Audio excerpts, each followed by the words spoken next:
Hi and welcome to the channel. It's David here, aka the Vinyl Vulture. Now today I'm in the lovely city of Durham. Check it out, beautiful.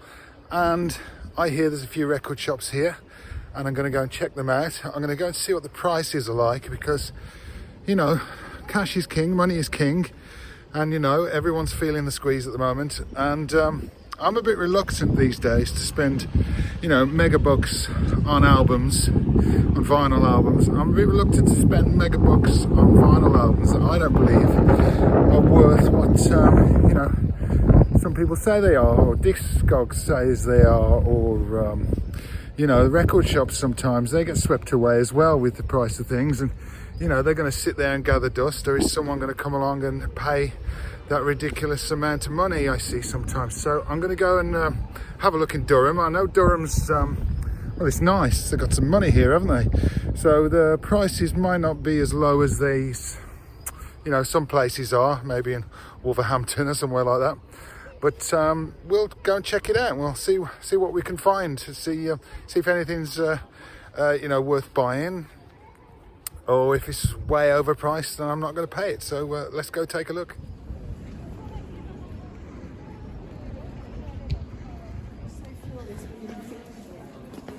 You see, Coldplay follows me everywhere. It follows me everywhere. Oxfam shop, just up over across this bridge. And they look like they've got some records and CDs and things in there, so I'm going to check that out too. But yeah, exciting times. And look at this, beautiful. Check it out.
So no bueno in the Oxfam.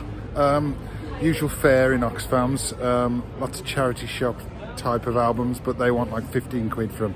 So not a chance. Plus some of the titles you can see on the video are a little bit iffy, to say the least. So onward we go. We search for this record store, but there's a little market behind me. So I'm going to have a look in here, see what's in there. It looks quite curious.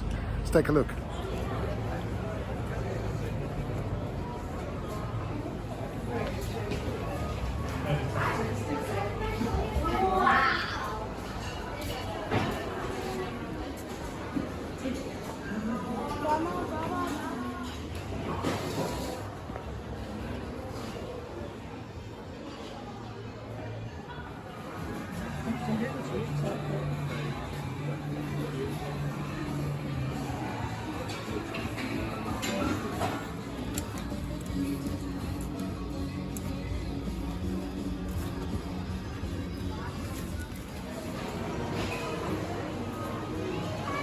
So here it is, the record shed.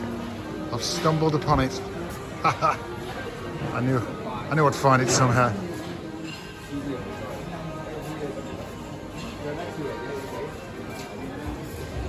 So hi again guys, I'm back in my car. I've had a look around Durham.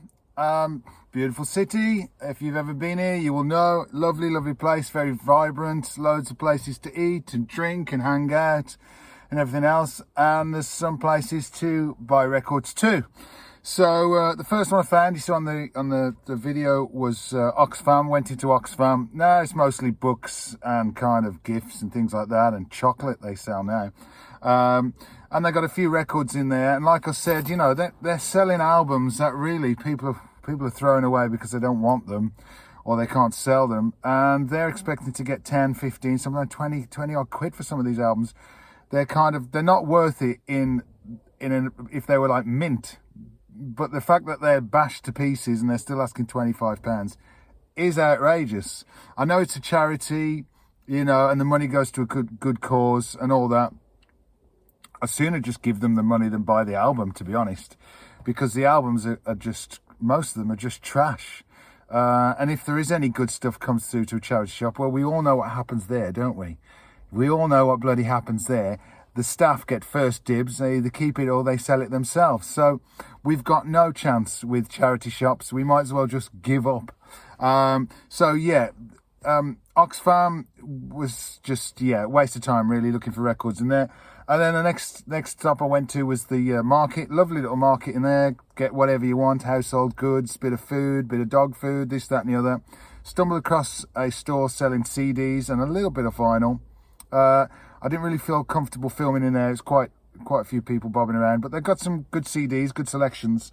And I noticed the prices have gone up of some of these CDs, unless it's just really expensive in this city. But they were wanting like £15-20 for some CDs. I was like, not a chance. And then they had a bit of vinyl, a few bits and bobs of vinyl, and they were asking £20 for a copy of New Boots and Panties by Ian Dury, which I brought last year for £4 from a second-hand shop. So, this isn't new vinyl, this is old stuff. And, the prices were just ridiculous. I don't know where they're getting these prices from. Are they writing the things down in the dark or something? I don't know. It's absolutely crazy money. And then in the same market hall, I found the Record Shed. A lovely little store. It's got some really good stuff in there. It seemed like a nice, friendly guy. Again, I didn't film inside because it's very busy, lots of people, and people get a bit funny about being filmed and things like that. So I just thought I'd have a look around, and if I buy anything, I can talk about it. But I'll tell you now, I did not buy anything. And I did not buy anything, not because he didn't have good stuff in there. He had some amazing Beatles mono presses, early stereo presses of Rubber Soul and things like that. I think there was a stereo press of Rubber Soul. Anyway, there was loads of good stuff. No, stereo press of the Kinks, Village Green Preservation Society. And he had some King Crimson albums, some early presses. But the prices were outrageous. They were outrageous. I mean, we're talking £300-400 for a copy of the Village Green Preservation Society. Is it worth that? Am I wrong? Am I getting this completely wrong? Let me know if I'm getting it completely wrong, but that seems absolutely outrageous. And he got some King Crimson. He wanted 100, 150 for some of those, and then I saw a Jack Bruce album. Now, I'm a massive Jack Bruce fan, and I know how much these things cost. He's not for collectors, really. Cream albums are certain, Disraeli Gears and Wheels of Fire, certain presses and conditions of those are fairly collectible, between £50 and £100.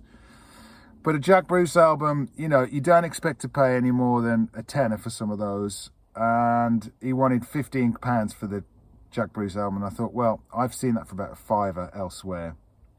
But also, and here's a good thing, I think, to gauge the price of a vinyl store, is you go to the Police section and look at the Police albums. And any one of those Police albums, with the exception of Synchronicity, that's the only one. With the exception of Synchronicity, those albums shouldn't be any more than £8, maybe £9 tops in really good condition, I think. Now, we got a copy of Zenyatta Mondata, which I paid £2 for last year, I think it was, £2 or £3 for. It's everywhere. You see it everywhere. It's so abundant, that album. He wanted £15 for it. £15 for Zenyatta Mondata. There's no way it's worth that. It got about 3 copies in there for a start, all at £15. I thought, you got no chance of selling those albums at that price. They're going to sit there and gather dust. Am I wrong? Am I losing touch with how much things cost these days? I go to a lot of stores and I talk about the price I've paid for things, and sometimes I pay probably a little bit more than I should, and a lot of times I get a bit of a deal. But today here, you know, and a few other stores I've seen, I just think the pricing's pretty crazy, really. And it's a shame because, you know, some of these stores, they've got some great records in, and I'm sure they would fly through. But hey ho, what do I know? And, you know, you don't have to buy these things. You know, I understand that. You know, people are probably saying, well, you don't have to buy it. It's not essential. It's not like food or fuel. Yeah, I get that. I get that. We don't have to buy it. So I need to calm down. Calm down, David. But yeah, just a little bit disappointed because they're so expensive, and I won't do it anymore. I won't pay those crazy prices. You know, I'll pay good money for certain things that I think are worth it, you know, like I say, the Beatles things and stuff like that, even though I thought they was overpriced today. But I won't pay, you know, 20, 30 pounds for a Police album. It's crazy. No, it shouldn't happen. So anyway, I think there's another store on the way. I'm on my way to a place called Seaburn today. So on the way to Seaburn, there's another store, and I'm going to go and check it out. So hopefully I'll let you know what that's like if I get there. If I don't get there, then this film will just end. So that'll be it. But yeah, the only thing I bought in Durham today is a green tea. So and that was £3, and even that's overpriced. Well, everything's overpriced these days, isn't it? So anyway, rant over. I'm just disappointed because I haven't got an album, and that's basically it. But yeah, I'm going to try and find another record store now, and I'll see you in a second. Okay, see ya. Okay, so I'm back again. I've just driven about 10 minutes up the road from Durham, and I'm in a town, I think it's called Washington. It might be Washington, I'm not sure where I am. I know I'm in a car park. But there's a record shop here called Just the Sound, and it looks pretty cool online. It's like a tiny little shop, crammed full of records. Might not be able to film in there due to whatever reasons. It just looks like the kind of place where they'd say no, but you never know. And we're going to go and check it out. Hopefully I will get a record, a vinyl record that I'm after for less than £1,000. Who knows? Let's take a look anyway. Let's go. So here it is, just over there, tiny little shop, and we're going to go and check it out.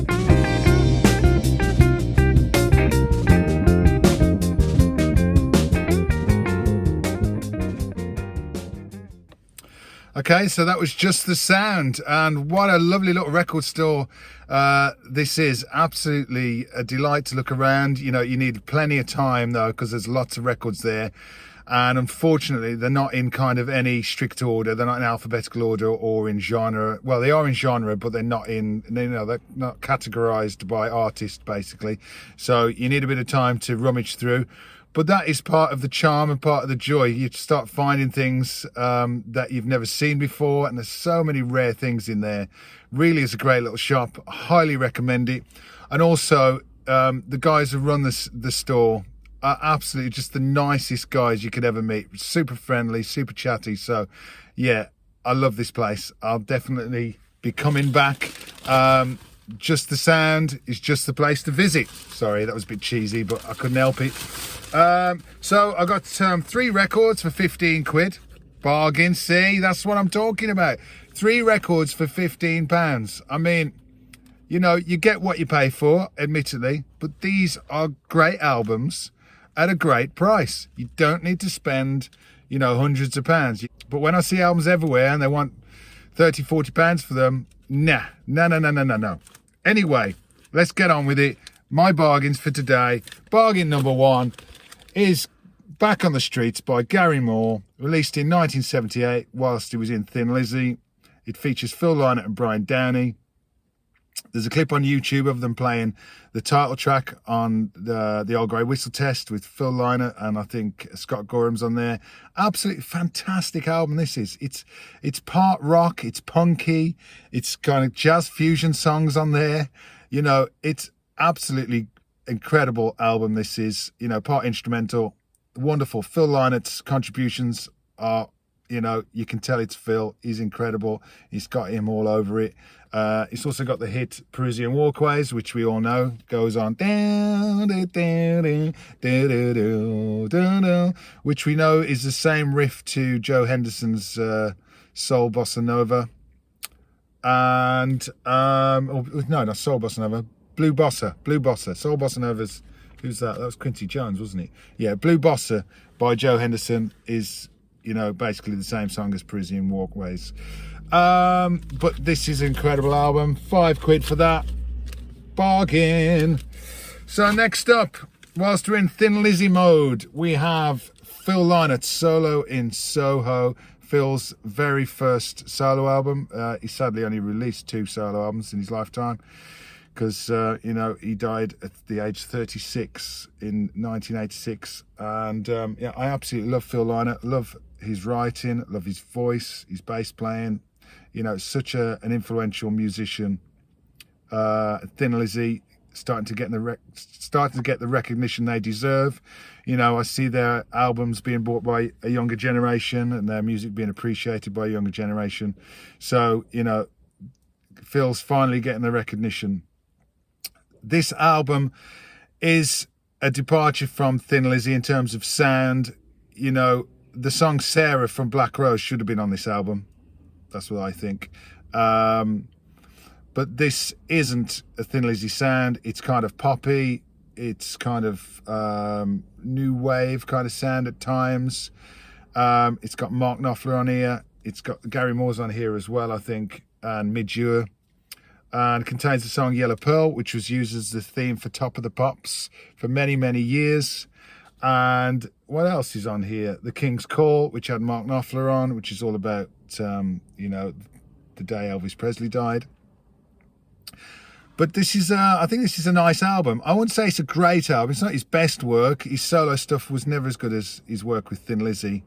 It felt short, you know, of being amazing, I think. But there's still some great moments on here. Some, you know, some great songs, you know, great singing. You know, the songs are not as good as you will find on like Black Rose or, you know, the other Lizzy albums like Renegade or something like that. But it's got its own sound and its own charm. And you know, I love this album. I owned it years ago. It was one of those ones I sold, got rid of sadly. But to find another copy for £5, I'm well pleased with that. So Phil Lynott, Solo in Soho. There's always a place in my heart for Phil Lynott. So glad I've got that one.